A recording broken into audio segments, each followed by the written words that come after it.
Hey there, so I want to show you how I did this landscape painting. This one was actually a little more tricky than usual. There were definitely some areas where I was kind of going in circles a little bit, or maybe overworking some of the spots, but it definitely came out pretty neat, so let's take a look. Okay, let's take a quick look at the reference photo here. We got some late afternoon sun illuminating this hillside. It's a very low contrast image with some nice atmospheric light, but pretty simple composition. So let's get into it. As usual, I'm just blocking out the shapes, figuring out the composition, keeping it really loose, not worrying too much about the colors I'm using.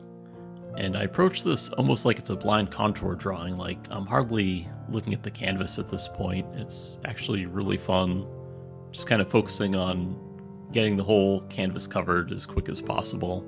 And then I start going in there with the lights and darks and placement of the trees and bushes and things. And the composition's looking pretty solid, and I totally screwed up the sky here.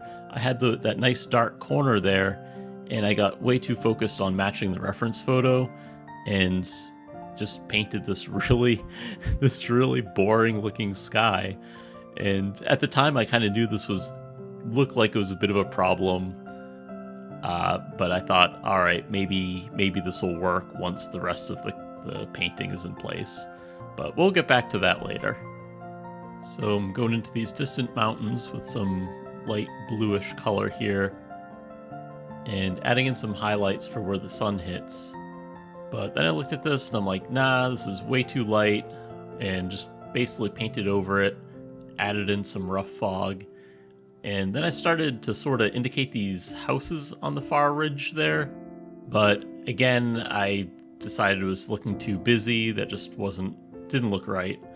And then I and then I went back and I was like, oh no, it needs more blue. That's what it needs. And now maybe some more fog. And then I put the sun highlights back in. And then I was like, oh no, that's too contrasty now. So eventually I kind of covered that all up. And I was like, all right, I'll just feather in some fog and call that part of the painting done, just so I can keep moving on. We can all move on with our lives and go to the next part. So at this point, I've been I try not to get too stuck in one section of the painting. I can always come back to it later to touch it up, but I felt like I was getting very bogged down here. So I'm rebuilding this main hill to help orient where everything is. And for the hill behind it, I just gooped on a bunch of paint. It's getting a little bit too dark, so I flattened it out again and added some blue to help push it back in space. And this hill is close enough that I want to start bringing in some details, hints at individual trees, fields, roads. When I paint in the trees, the light side of the trees, it starts to build the contour of the terrain a little bit. And I added this warm glow where the sun is coming in.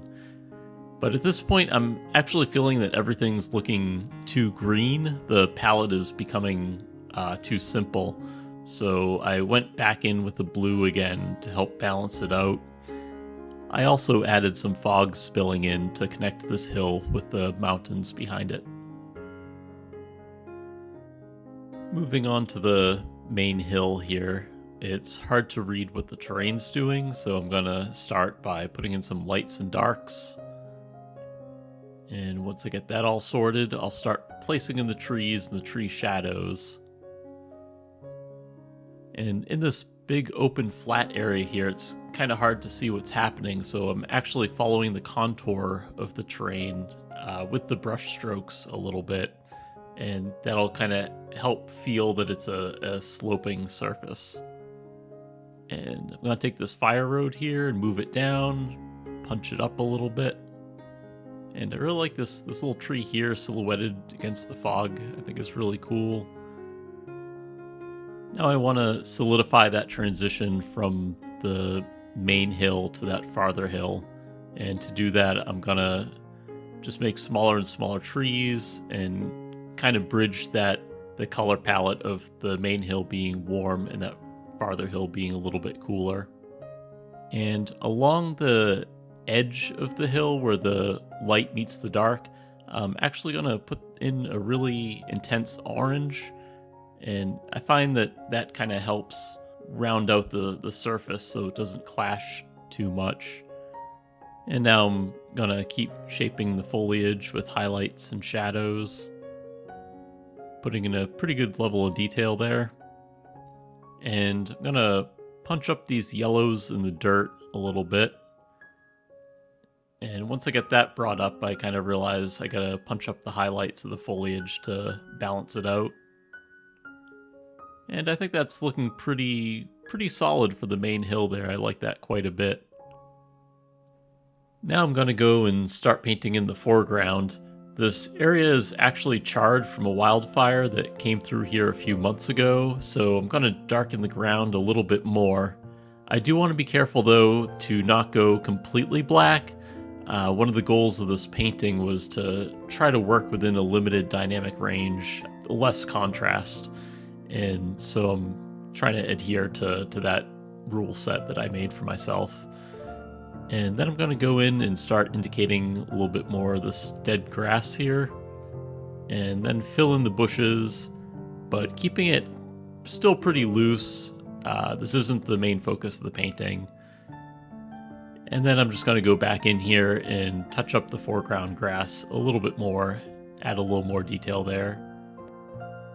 Now I've got the foreground finished, and if I put it side by side with the reference, it's looking pretty okay. The sky is still really bothering me though. Even in the reference image, it just doesn't look like it quite fits. It looks too bright, very flat and plain. In any case, it's just a painting, not a photocopy, so I'm gonna go in and darken the sky. I want it to be more about the impression I got while taking the photo rather than a direct representation of the photo itself. Okay, I like this new sky, but that created another problem. The left and right sides of the painting are looking completely different.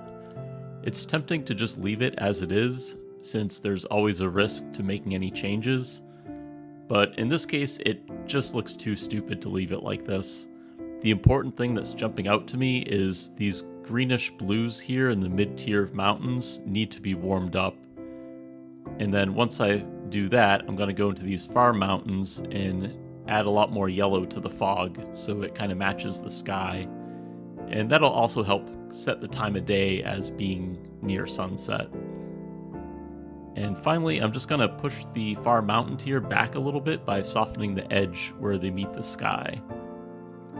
And so that was all a little bit risky, but it was definitely worth it, and this is way better. This is way better, so I'm very happy I made that choice. Okay, so this was going to be the end of the video, but while editing, I was bothered by these dark shadows here. The scale of them makes no sense. They're too big to be trees.